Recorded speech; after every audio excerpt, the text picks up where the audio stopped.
چونکہ سمندر سے تمہیں نجات مل گئی، اب تم جو مرضی کرو. نہیں، یہ کیسے ہو سکتا ہے؟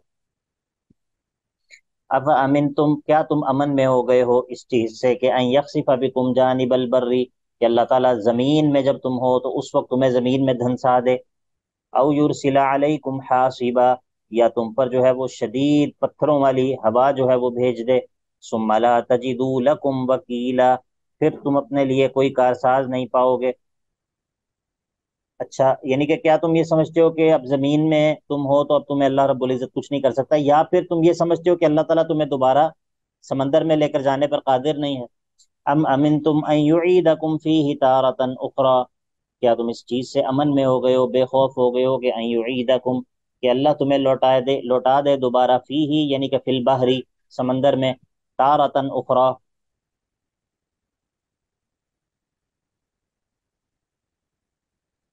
دوبارہ سے. فیرسل علیکم، اور پھر وہ بھیج دے تم پر، قاصفا من الریح، ایسی ہوا کہ جو توڑ کے رکھ دینے والی ہو. فیغرقکم بما کفرتم، اور پھر تمہیں غرق کر دے تمہارے کفر کرنے کی وجہ سے. یہاں پر کفر سے کیا مراد ہے؟ کس چیز کو یہاں پر کفر کہا گیا؟ شرک سر. کون سا شرک؟ تو جی بہت سر. سارے طریقے سے ہوتا ہے.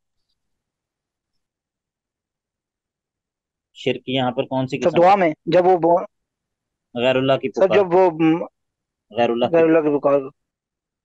بما کفرتم ثم لا تجدوا لکم علینا به تبیعا، ثم لا تجدوا، اور پھر تم نہیں پاؤ گے، لکم اپنے لیے، تبیعا، تبیعا پیچھا کرنے والا، علینا ہمارا، بھی اس کام کی وجہ سے، ثم لا تجدوا پھر تم نہیں پاؤ گے، تبیعا پیچھا کرنے والا، لکم تمہارے لیے، علینا ہم پر، ہمارا محاسبہ کرنے والا، ہمارا پیچھا کرنے والا تمہاری خاطر کوئی بھی نہیں ہوگا، بھی اس کام کی وجہ سے کہ ہم نے تمہیں غرق کر دیا.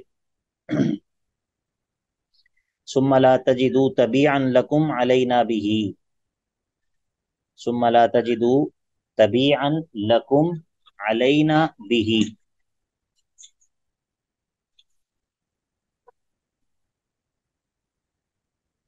بات سمجھ آ گئی یا نہیں؟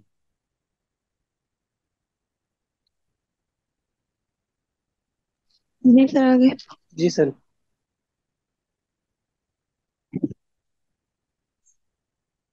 اسی طرح ایک کتاب ہے مدارج السالکین، تو میں نے آپ کو بتایا. اسی طرح ایک کتاب ہے، اس کا نام ہے طریق الہجرتین، طریق الہجرتین. یہ بھی حافظ صاحب کی کتاب ہے، حافظ ابن قیم رحمہ اللہ کی. تو یہ کتاب بھی جو ہے یہ بھی اسی موضوع پر ہے. تو اس طرح کی کتابیں جو ہیں وہ پڑھنی چاہیے، ان سے انسان کا جو دل ہے وہ نرم ہوتا ہے. ہم لوگ جو ہے وہ، ہمارے اندر بہت زیادہ سختی ہے، بہت زیادہ ہمارے دل سخت ہو جاتے ہیں. ٹھیک ہے، تو دلوں کی سختی دور کرنے کے لیے انسان کو، ظاہر ہے کہ جہاں پر دیگر چیزوں کی ضرورت ہے، اصل میں تو اللہ رب العزت نے قرآن اس مقصد کے لیے نازل کیا ہے نا، دلوں کی شفا کے لیے. لیکن بعض دفعہ انسان کو کچھ ہیلپنگ مٹیریل کی ضرورت ہوتی ہے کہ جس کے ذریعے وہ ایمانی حقائق کو سمجھ سکے، اور جس کے ذریعے اس کے دل پر لگا ہوا کچھ زنگ جو ہے وہ اتر سکے. ٹھیک ہے، تو جہاں پر اور دیگر اسباب ہیں اس کے، وہیں پر ایک بڑا سبب جو ہے وہ یہ ہے. کیونکہ اب ایسا تو نہیں ہے کہ ہر ایک کو ایک کامل استاد یا مینٹور کہہ لیں وہ میسر آ جائے، جو اس کو یعنی کہ یہ تزکیہ اور احسان کا جو سفر ہے وہ طے کروائے، اس کو نفس کی چالوں سے خبردار کرے، شیطان کی چالوں سے خبردار کرے، اس کو جو ہے وہ مطلب اس راستے سے اس کو گزارے. لیکن یہ ہے کہ بعض دفعہ اچھی کتابیں جو ہوتی ہیں وہ انسان کا بہت سارا جو سفر ہوتا ہے اس کو آسان کر دیتی ہیں. اب جو ہے وہ اللہ رب العزت نے پیچھے جو ہے وہ ایک نعمت کا ذکر کیا ہے، کشتیوں کو اللہ تعالیٰ نے جو آسمانوں میں چلایا، اور جو اللہ تعالیٰ ہماری دعاؤں کو قبول کرتا ہے سمندر کے اندر. اب اللہ تعالیٰ ایک دوسری نعمت کا ذکر کرے گا، عمومی نعمت ہے. وَلَقَدْ كَرَّمْنَا بَنِي آدَمَ وَحَمَلْنَاهُمْ فِي الْبَرِّ وَالْبَحْرِ وَرَزَقْنَاهُمْ مِنَ الطَّيِّبَاتِ. وَلَقَدْ کرمنا، اور یقیناً ہم نے تکریم کی ہے، عزت بخشی ہے بنی آدم، آدم کی اولاد کو، وَحَمَلْنَاهُمْ فِي الْبَرِّ وَالْبَحْرِ، اور ہم نے ان کو سوار کیا، اٹھایا خشکیوں میں بھی اور سمندروں میں بھی، وَرَزَقْنَاهُمْ مِنَ الطَّيِّبَاتِ، اور ہم نے انہیں طیبات، بہترین پاکیزہ قسم کے رزق جو ہیں وہ دیے، وَفَضَّلْنَاهُمْ عَلَى كَثِيرٍ مِّمَّنْ خَلَقْنَا تَفْضِيلًا، اور ہم نے انہیں فضیلت دی، عَلَى كَثِيرٍ مِّمَّنْ خَلَقْنَا، بہت ساری ان چیزوں پر کہ جن کو ہم نے پیدا کیا ہے، تفضیلا فضیلت دینا، یعنی کہ ہم نے ان کو بہت فضیلت دی، بہت ساری ایسی چیزوں پر جن کو ہم نے پیدا کیا ہے، ہم نے ان کو بنی آدم کو جو ہے وہ فضیلت دی، تو یہ ایک دوسرا انعام ہے جو اس بات کا متقاضی ہے کہ انسان جو ہے وہ نعمت کا شکر ادا کرے اور نعمت کا ناشکرہ نہ بنے۔ یوم ندعو کل اناس بامامہم، یوم ندعو، اور وہ دن کہ جس دن ہم بلائیں گے، کل اناس، تمام کے تمام لوگوں کو، بامامہم، ان کے امام کے ساتھ۔ امام سے مراد کیا ہے؟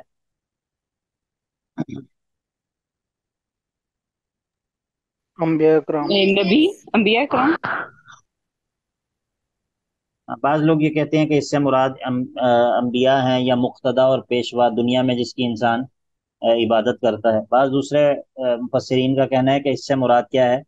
اس سے مراد وہ نامہ اعمال ہے، نامہ اعمال ہے، ٹھیک ہے۔ یوم ندعو کل اناس بامامہم فمن اوتی کتابہ بیمینہ، تو بس جو کوئی دیا گیا اپنا ہاتھ، اپنے دائیں ہاتھ میں اپنا نامہ اعمال دیا گیا، تو فاولئک یقرؤون کتابہم،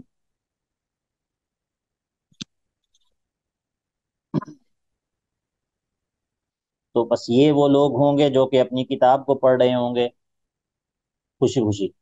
ولا یظلمون فتیلا، اور یہ بالکل بھی ایک دھاگے کے برابر بھی جو ہے وہ ظلم نہیں، کمی نہیں کیے جائیں گے، نقص نہیں کیے جائیں گے اپنے بدلے میں۔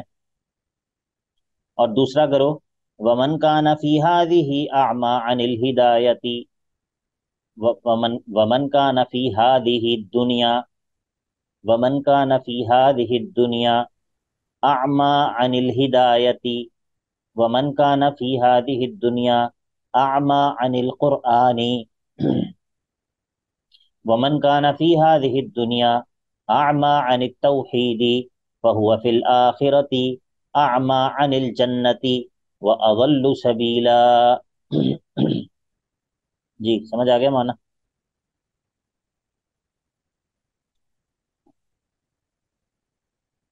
جی سمجھ آ جی گیا سر۔ مانا؟ جی سر ہو گیا۔ جی، ومن کان فی ہذہ، اور جو کوئی ہوگا اس دنیا میں اعمی، اندھا ہوگا، اندھے سے مراد کیا ہے؟ کیا اس کی آنکھیں ہوں گی؟ آنکھیں نہیں ہوں گی جس کی، اس کے بارے میں ہے کہ آخرت میں وہ نہیں، آنکھیں تو ہوں گی لیکن آنکھوں کا صحیح استعمال نہیں ہوگا، مطلب جو حق دیکھنا چاہیے وہ حق اس کو نظر نہیں آئے گا۔ اس نے وہ کام نہیں وہ کیا آخرت میں ہوگا۔ دل ہے۔ کا سر اندھا، دل کا اندھا۔ دل کا اندھا کہہ لیں، یا پھر آنکھوں کا اندھا بھی کہہ سکتے ہیں اس معنی میں کہ یہ جو اللہ تعالیٰ نے ہمیں بخشے ہیں نا اعضاء، بعض آنکھ ہے، کان ہے، زبان ہے، قلب ہے، خاص طور پہ یہ، ان کے بعض ایسے کام ہیں، ان کے بعض ایسے وظائف ہیں کہ اگر ان اعضاء سے انسان وہ مقصد پورا نہ کر سکے، اگر ان اعضاء سے انسان وہ فائدہ حاصل نہ کر سکے، تو گویا کہ یہ موجود ہی نہیں ہے، عدیم الفائدہ ہے، ان کا کوئی فائدہ ہی نہیں ہے۔ پھر آپ کو بات سمجھ آ گئی یا نہیں؟ قرآن مجید کے اندر اللہ تعالیٰ بعض لوگوں کے بارے میں کہتا ہے کہ یہ وہ جی لوگ، سر آگے۔ اللہ تعالیٰ قرآن مجید میں بعض لوگوں کے بارے میں کہتا ہے کہ یہ وہ لوگ ہیں کہ جن کے پاس قلب ہی نہیں ہے، جن کے پاس دل ہی نہیں ہے، یا جس طرح قرآن مجید کے اندر ہے کہ ان فی ذلک لذکری لمن کان لہ قلب، ان فی ذلک لذکری، بے شک اس کتاب میں نصیحت ہے، کس کے لیے؟ لمن کان لہ قلب، اس کے لیے جس کے پاس دل موجود ہو۔ کیا مطلب ہے اس کا؟ دل تو سب کے پاس موجود ہے، کیا کوئی ایسا بھی زندہ لوگ ہیں جو قرآن کے مخاطب ہیں لیکن جن کے پاس دل نہیں ہے؟ اگر اس کے پاس دل نہیں ہے کسی بندے کے پاس، تو کیا وہ قرآن مجید کا مخاطب ہے، مکلف ہے وہ؟ نہیں سر۔ مکلف نہیں ہے۔ تو اس کا مطلب یہ ہے کہ بعض جسم ایسے ہیں جن کے اندر زندگی موجود ہے، چلتے پھرتے بھی ہیں، اور ان کے اندر یہ آرگن موجود ہے جس کو قلب کہتے ہیں حصی طور پر، لیکن چونکہ ان کو اس قلب کا کوئی فائدہ نہیں ہے، انہوں نے ان آنکھوں سے اللہ تعالیٰ کی آیات کو دیکھ کر اس تک نہیں پہنچ سکے، ان کانوں سے حق کو سن کر اللہ تعالیٰ کو نہیں پہچان سکے، اس زبان سے حق کا اقرار نہیں کر سکے، اس قلب سے تفکر کر کے حق تک نہیں پہنچ سکے، تو اللہ تعالیٰ کی نظر میں یہ اندھے بھی ہیں، گونگے بھی ہیں، بہرے بھی ہیں، اور ان کے پاس قلب بھی موجود نہیں۔ ٹھیک ہے؟ تو یہ مراد۔ ومن كان في هذه اعمى فهو في الاخرة اعمى واضل سبيلا، اور راستے کے اعتبار سے بہت ہی زیادہ بھٹکا ہوا ہوگا، یعنی کہ جنت کی طرف اس کی رہنمائی نہیں ہوگی نا۔ آخرت میں اندھا ہونے سے مراد یہی ہے کہ اللہ رب العزت اس کو جنت کی طرف اس کی رہنمائی بھی نہیں کرے گا۔ اب آگے سر جی جی بولیں بولیں بولیں۔ سر آخرت میں اندھے سے مراد حصی طور پر اندھا بھی ہو سکتا ہے یہاں پر، کہ مطلب یہاں پر یعنی اس کے پاس آنکھیں تھی لیکن اس نے اس کا استعمال صحیح نہیں کیا، تو اللہ تعالیٰ اس کو آخرت میں اندھا اٹھائیں گے۔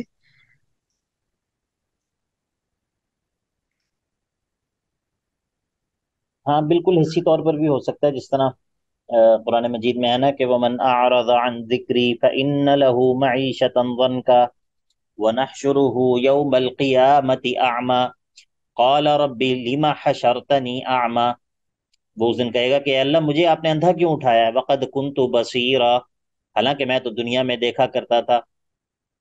تو اس سوال سے یہی لگتا ہے کہ گویا کہ یہ جو اندھا پن ہے، جو اللہ تعالیٰ کی آیات سے یعنی کہ آیات کو نہ دیکھنے کی وجہ سے انسان جو کفر پر بھرا ہے، تو آخرت میں اس کی جو حصی سزا ہے وہ یہ بھی ہے۔ ٹھیک ہے؟ اور یہ بھی ہو سکتا ہے کہ یہ خاص لوگوں کے لیے ہو یہ سزا، ایک کوئی خاص نوعیت کا عناد یا خاص نوعیت کا عدم ایمان ایسا ہو کہ جس کی یہ سزا ہو، لیکن اس سوال سے یہی لگتا ہے کہ گویا کہ وہ حصی طور پر اندھا ہے۔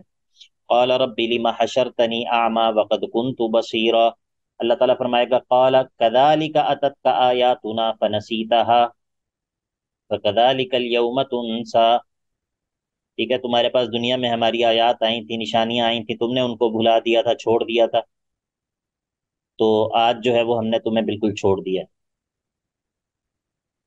اب اللہ تعالیٰ کا اپنے نبی پر ایک اور انعام کا ذکر ہے کہ اللہ تعالیٰ نے آپ کو کفار کی چالوں کے مقابلے میں ثابت قدم رکھا۔ فرمایا وَإِن كَادُوا لَيَفْتِنُونَكَ، اور یہ کافر قریب تھا کہ آپ کو فتنے میں ڈال دیتے، آپ کو ہٹا دیتے، کس چیز سے؟ عَنِ الَّذِي أَوْحَيْنَا إِلَيْكَ، اس چیز سے کہ جو ہم نے آپ کی طرف وحی کی تھی۔ کیوں ہٹا دیتے؟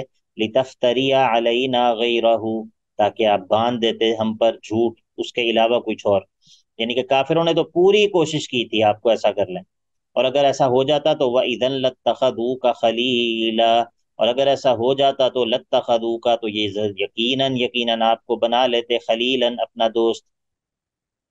اگر آپ اس وحی سے ہٹ جاتے جو کہ وحی ہم نے نازل کی ہے، جس سے آپ کو ہٹانے کی انہوں نے پوری کوشش کی، اگر آپ اس سے کچھ ہٹ جاتے اور اگر آپ کچھ ان کی مرضی کی کچھ باتیں جو ہے وہ کر دیتے، تو پھر تو یہ آپ کو بڑا زبردست اپنا دوست جو ہے وہ بنا لیتے۔ لیکن اللہ تعالیٰ نے آپ پر احسان کیا اور آپ کو اللہ تعالیٰ نے مضبوط رکھا۔ وَلَوْلَا أَن ثَبَّتْنَاكَ، اور اگر نہ ہوتا اللہ تعالیٰ کہ آپ کو مضبوط رکھنا، تو لَقَدْ كِدتَّ تَرْكَنُ إِلَيْهِمْ شَيْئًا قَلِيلًا، تو شاید آپ جو ہے وہ کچھ نہ کچھ ان کی طرف مائل ہو ہی جاتے، لیکن اللہ تعالیٰ نے آپ کو مائل نہیں ہونے دیا، کیونکہ اللہ تعالیٰ نے اپنے نبی کو معصوم رکھا، اللہ تعالیٰ نے اپنے نبی کو محفوظ رکھا۔ مراد یہ نہیں ہے کہ اللہ کے نبی ان کی طرف مائل ہو رہے تھے، مراد ان کے یہ کام کرنے کی شدت اس قدر تھی کہ اگر اللہ آپ کو نہ بچا رہا ہوتا تو انہوں نے جتنا زور لگایا تھا آپ مائل ہو ہی جاتے کچھ نہ کچھ۔ اور اگر ایسا ہو جاتا تو اذن لأذقناک ضعف الحیات وضعف الممات، اور ایسی صورت میں ہم آپ کو ضعف الحیات وضعف الممات، آپ کو دگنا ہی زندگی میں بھی عذاب چکھاتے اور آخرت میں بھی. ثم لا تجد لك علینا نصیرا، پھر آپ ثم لا تجد نصیرا لك علینا، ثم لا تجد نصیرا لك علینا، پھر آپ کوئی مدد کرنے والا نہ پاتے اپنے لیے ہمارے خلاف. وَإِن كَادُوا لَيَسْتَفِزُّونَكَ مِنَ الْأَرْضِ لِيُخْرِجُوكَ مِنْهَا وَإِذًا لَا يَلْبَثُونَ خِلَافَكَ إِلَّا قَلِيلًا.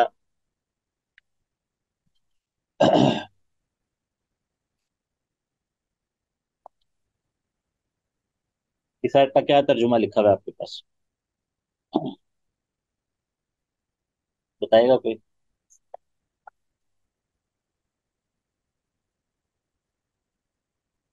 جی شاید اس کا لکھا ہوا ہے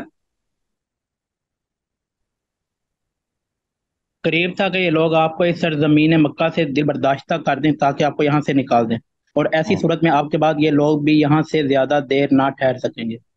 ہوں اصل میں سورت کے شروع میں ہم نے بعض اسباب عذاب کا تذکرہ کیا تھا نا، تو ان میں سے ایک سبب یہ بھی تھا کہ انبیاء کو ان کے علاقوں سے نکلنے پر مجبور کر دینا، انبیاء کو جو ہے وہ شعائر اللہ کی توہین، معجزات کا انکار کرنا، اور انبیاء کو ان کے علاقوں سے نکلنے پر مجبور کر دینا. تو یہ اسی کی طرف اشارہ ہے. ٹھیک ہے. وَإِن كَادُوا لَيَسْتَفِزُّونَكَ مِنَ الْأَرْضِ لِيُخْرِجُوكَ مِنْهَا، اور یہ بے شک یہ لوگ تو قریب تھے کہ آپ کو جو ہے وہ لَيَسْتَفِزُّونَكَ مِنَ الْأَرْضِ، الارضی سے مراد جو ہے وہ مکہ مراد ہے. ٹھیک ہے. تو لِيُخْرِجُوكَ مِنْهَا، تاکہ آپ کو اس میں سے نکال دیں. وَإِذًا لَا يَلْبَثُونَ خِلَافَكَ إِلَّا قَلِيلًا، اور اگر یہ آپ کو نکال دیں گے تو پھر آپ کے بعد جو ہے یہ خود بھی زیادہ دیر باقی نہیں رہ سکیں گے.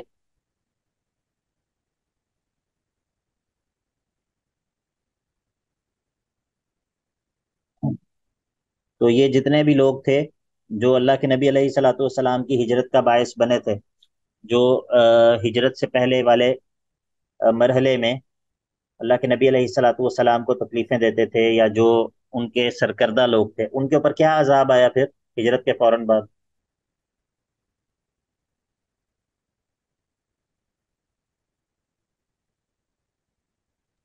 جی غزوہ بدر میں سر شکست ہوئی تھی۔ ہاں جی، غزوہ بدر میں جو ہے وہ سارے کے سارے گاجر مولیوں کی طرح کاٹ دیے گئے. ٹھیک ہے. تو اللہ تعالیٰ نے، یعنی کہ اللہ تعالیٰ کے عذاب کی کئی صورتیں ہوتی ہیں. اللہ تعالیٰ کے عذاب کی کئی صورتیں ہوتی ہیں. ان میں سے ایک صورت کیا ہوتی ہے کہ اللہ تعالیٰ ایمان والوں کے ہاتھوں کفار کو شکست دلواتا ہے اور ان کو مار پڑواتا ہے. ٹھیک ہے. یعنی کہ اللہ تعالیٰ کے عذاب کی صورتوں میں سے ایک صورت یہ بھی ہوتی ہے، جیسا کہ قرآن مجید میں ذکر ہے، قاتلوہم يعذبهم الله بأيديكم ويخزهم وينصركم عليهم ويشفي صدور قوم مؤمنين. قاتلوهم، ان سے قتال کرو. يعذبهم الله بأيديكم، اللہ تعالیٰ تمہارے ہاتھوں سے ان کو عذاب دے گا، تمہارے ہاتھوں سے ان کو عذاب دلوائے گا. ويخزهم، ان کو ذلیل و خوار کرے گا، رسوا کرے گا. قاتلوہم يعذبهم الله بأيديكم ويخزهم وينصركم عليهم، اور تمہیں اللہ تعالیٰ ان پر فتح دے گا. وَيَشْفِ صُدُورَ قَوْمٍ مُؤْمِنِينَ، اور ایمان والوں کے سینوں کو اللہ تعالیٰ ٹھنڈا کر دے گا. وَيُذْهِبْ غَيْظَ قُلُوبِكُمْ وَيُذْهِبْ غَيْظَ قُلُوبِهِمْ، اس طرح ہے. اچھا جی، تو سنت من قد ارسلنا قبلک من رسولنا، یہی طریقہ ہے، یہی طریقہ ہے اللہ تعالیٰ کا ان انبیاء کے ساتھ بھی کہ جو آپ سے پہلے اللہ نے بھیجے. آپ سے پہلے جو ہم نے رسول بھیجے اے محمد صلی اللہ علیہ وسلم، ان میں بھی، ان کے بارے میں بھی ہمارا یہی طریقہ رہا ہے. وَلَا تَجِدُ لِسُنَّتِنَا تَحْوِيلًا وَلَا تَجِدُ لِسُنَّتِنَا تَحْوِيلًا، اور آپ ہماری اس سنت کو جو ہے وہ اس میں کوئی تبدیلی نہیں پائیں گے.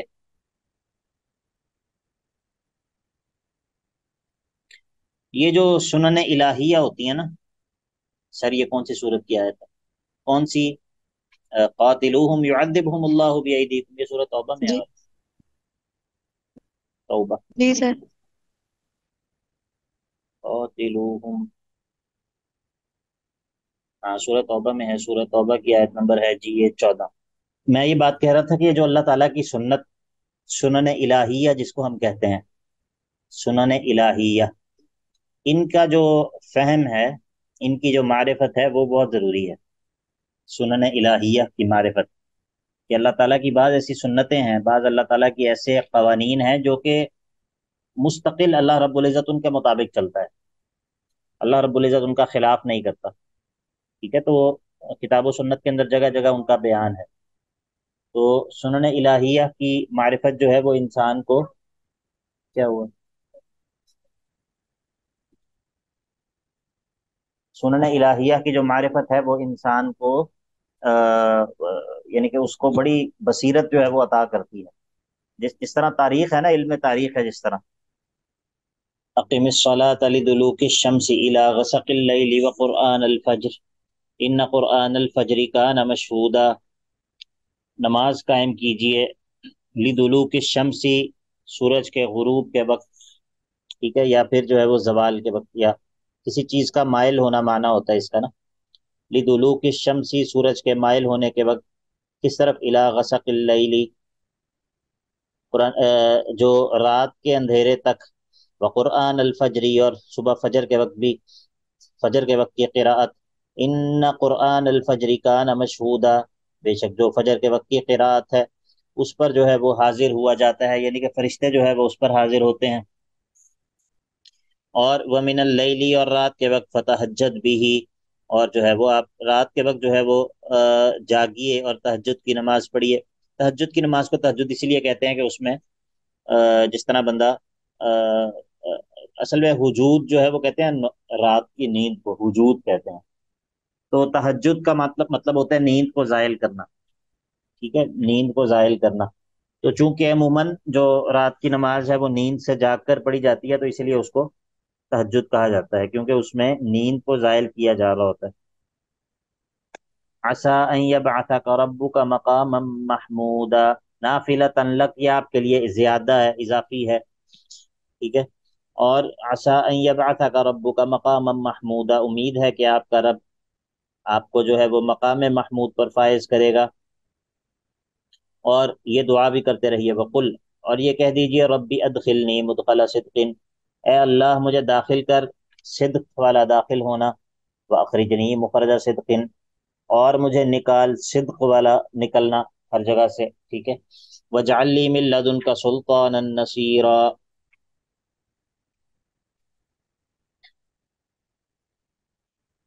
اور اے اللہ میرے لیے اپنی جانب سے مقرر کر دے حجتاً سلطانا نصیرا، ایسی حجت، ایسی بینہ، ایسی واضح روشن دلائل کہ جو میری مدد کرنے والے ہوں میرے مخالف کے مقابلے میں، ٹھیک ہے۔ سلطان النصیرہ سے مراد ہے ایسی حجت جو کہ انسان کو غالب کر دے، جس کے ذریعے انسان جو ہے وہ مخالف پر غالب آ جائے۔ چلیے آج اسی پر اکتفا کرتے ہیں۔